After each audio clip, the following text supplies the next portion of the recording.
and you go, "What is up, guys? It's your girl, Kid Cactus." It's a good kick. You guys say, "What is up, guys?" Well, guys, it's a good kick. Good job. And today we've got some high five, spanking new Destiny 2 news, courtesy of the Bungie weekly update that has just gone live, revealing official information. And so, Let's get started. good job. Go listen. You want to go listen to it? Yeah.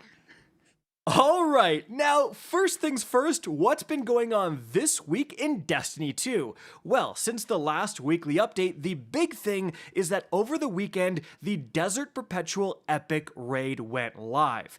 Now, I made a video saying I'm just not participating in the contest mode, and I held true to that. I had actual multiple teams reach out to me and say, "Oh, we'll help you get through it," but I just had no interest in doing it. I explained why in that video.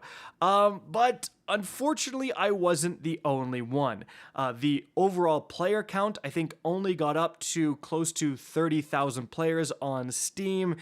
It really didn't have a ton of momentum or interest behind it, and that's mostly likely due to the state of the game, and I would say also probably likely due to the people who did play Desert Perpetual original contest mode probably didn't want to experience that again.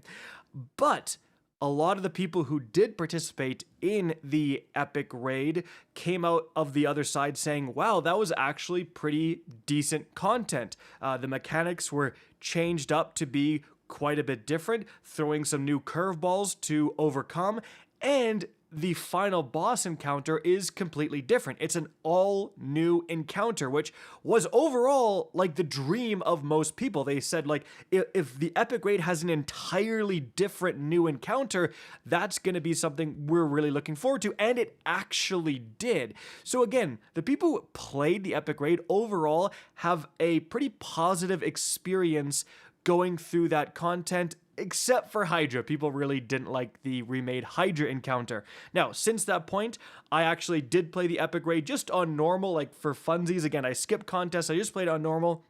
And my very quick impressions, I might do a full video on this, but very quickly, I am impressed with how different it is than the base Desert Perpetual Raid.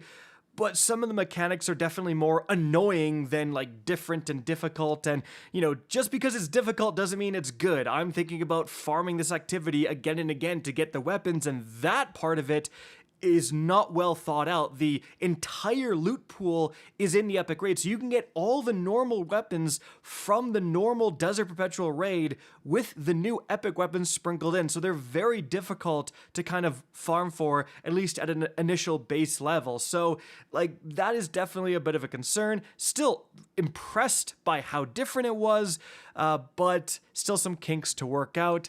What do you guys think? Do you think Bungie should, next time they introduce a raid, do another epic raid, or do you think Bungie should drop the whole epic raid idea? Let me know in the comment section down below. That was certainly the big thing. Now, after that, we also tied to the Epic Raid had a bunch of huge content creators saying that they're kind of stepping away, at least for a little bit, or from certain activities and stuff. I made a video on that that's linked right up above. Just as kind of a sad situation overall.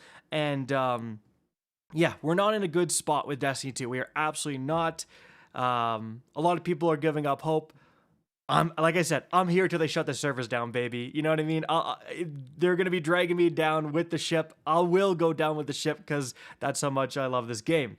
But I also love to complain about it because it could be so much better. But aside from that, guys, what else happened is that on the Tuesday weekly reset, so something very interesting, the double bonus focus loot modifier in the portal went live. This is definitely one of the more interesting portal event modifiers because it actually impacts your loot. Like, it's not giving you, more damage or ability regen or whatever. It's literally giving you more loot. Now, the modifier says that it's going to give you double loot the first time you do something per day. And in my initial testing, I found that to be the case. However, someone in my Discord was like, hey, if you go to the tower, it resets it and you start getting double loot again.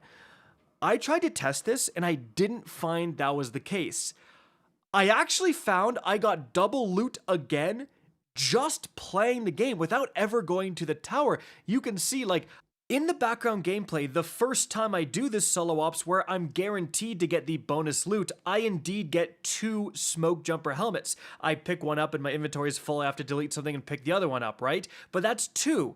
And then there is more gameplay in that same session, in that same solo ops, I get another 2 smoke jumper helmets. This shouldn't be possible, right? Because, I mean, just the gameplay you're seeing of 2 of those double drops, it says once per day. It resets the bonus loot every day.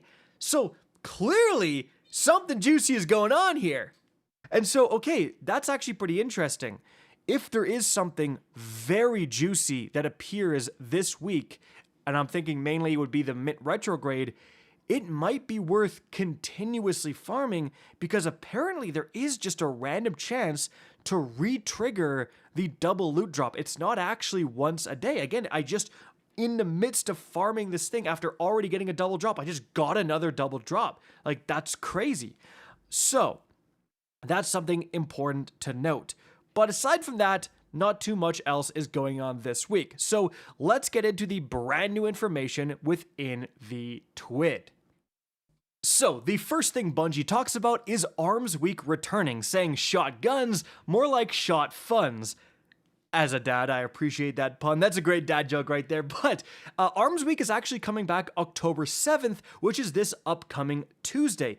Interestingly, that's the exact same day that the new exotic mission to go get the new exotic axe goes live. So the exotic mission and Arms Week featuring shotguns are going to go live both the next Tuesday.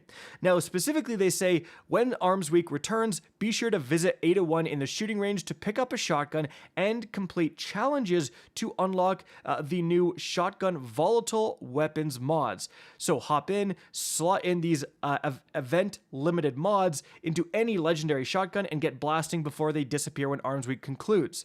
So they say you'll also be able to acquire the previous hand cannon volatile mods to really shake up your run and gun. Okay, so that's actually pretty interesting that the hand cannon volatile mods are back too. So here's what the shotgun specific ones are. You have unstable shells, landing precision hits, or most of a pellet spread will attach a delayed explosive to the target. That could be insane shotgun DPS. We'll have to test that one. Or illegal trigger. Every shell fired increases the rate of fire for a short time, magazine size, and reserves are increased beyond their normal limits. That is also absolutely insane for DPS, oh my gosh. And then also you have Aftershock. Final blows create a wave of energy behind the target. So definitely could be like a week where we're melting bosses with shotguns if these mods are good enough. Now, moving on from there, guys, Bungie talks about weapon changes in update 9.1.5, which is going to arrive next Tuesday, or perhaps it's the 14th. Either way, upcoming update. So, the ammo system in the Crucible specifically. While the special ammo meter system allows you to heavily invest in and obtain sufficient uptime, players who don't invest are struggling to earn even a minimal amount of ammo. We want to make sure to not increase the amount of ammo available at the high end while bringing the low end up. So they've increased the special ammo meter gains at no or low investment for primary ammo weapon final blows by 33%. So you should be getting it a little bit more if you don't have much invested in those stats. Then, weapon archetypes. All right, hand cannons, specifically adaptives. They recently reprised the Finite Impactor and Iron Banner, but the stats of this weapon originally from Season 3 are not on par. So, with that Finite Impactor from IB, they increased the range from 36 to 46, increased the handling from 45 to 55, and the reload speed from 40 to 50. Guys, if you got a good Finite Impactor, it might be pretty juicy after this update.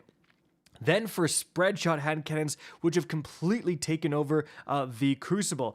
So they say, while spread shot hand cannons have seen their kills and effectiveness fall significantly after the original nerf, it still felt too easy to use. So here's what they're going to do. In live, these weapons compete around the lower end of sidearm range, but with these changes, they'll be moved down closer to the range of slug shotguns. So they've increased the bonus damage versus combatants from 8% to 15% to offset these changes, But range down by 5%.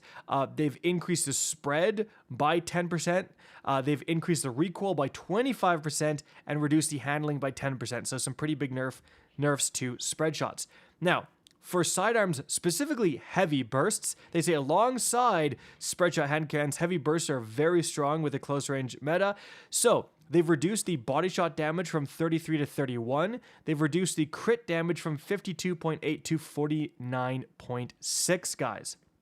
Then they talk about the new exotic mission. All right, so I guess spoiler alert, because here we go. It's called Heliostat. So they say, launching October 7th, return to the Plaguelands to finish what Maya began in her daring heist on the Vanguard Vault. The conductor seeks to expand the reach of her Echo using abandoned Warsat technology. Storm the Golden Age facility alongside psionic allies to ruin Maya's plans and claim the Wolf's Bane exotic axe as your own.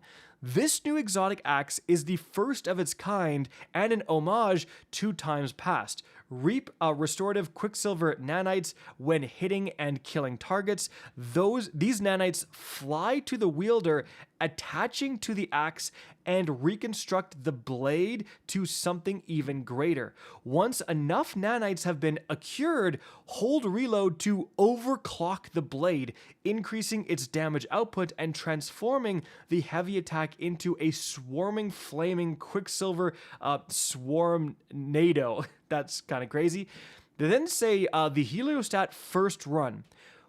When creating the new exotic mission, originally named Warsat Heist when first announced, we wanted to provide a chance for players to tackle the new mission with friends for the first time or help new friends get their first completion clear while still getting potential rewards. When tackling this new Heliostat exotic mission for the first time, players will be locked at normal difficulty and fixed modifiers for a consistent experience. You'll be rewarded with a power bump for all fireteam members, no matter where in the power journey they're at. Once completed, the full portal tiers and modifier customization options will be available in Pinnacle Ops, and you will need to be configured appropriately for continued power progression on future runs.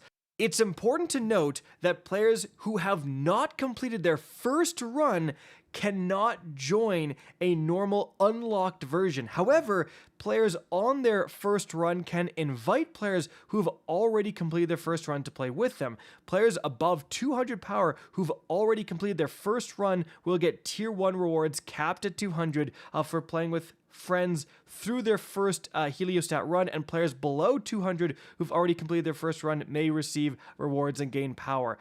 So kind of interesting, this new exotic mission. Don't know how it's going to appear in the game. Maybe you still have to unlock it, like we'll see. But once you do it that very first time, it then goes into Pinnacle Ops, and it's going to be just like, you know, Encore and the other exotic missions in Pinnacle Ops. Then, moving on from there, we have the Legacy of the Past soundtrack you guys can see right here. We also have the world's first epic raid race winners. That's right, Salt Greppo getting his 5th belt, guys. And then moving on from there, we have, I mean, I guess actually that's pretty much it. We have some known issues right here and nothing really absolutely insane to know about. Now, I will say, I'm a bit surprised this TWID didn't contain anything about improving the state of the game, since the state of the game is all anyone is talking about right now. Bungie has actually already announced some pretty significant portal and leveling improvements coming on October 14th. So I guess maybe they're saving that information, or just kind of a rehash of that information, until next week. But yeah, like, I don't think people are going to look at this and be like, oh, wow, some slight PvP archetype changes and a little bit of information on the new exotic mission. Whoop-de-doo, right? There's definitely more pressing things at hand, but also maybe Bungie is just working on those pressing things and they don't have anything to share right now. Again, let me know what you guys think in the comment section down below. So that is going to be it for the video. I hope you guys enjoyed and found this informative. If you did, please remember to help me out by simply rating and especially sharing this video. If you guys want to see more Destiny 2 content similar to this, don't be afraid to slap that subscribe button. If you want to get in touch with me and keep up to date with the latest channel activity, the best way is to follow me on Twitter at RickCacus. That is linked in the description down below. I can hope you enjoyed the video, and as always, have a good day.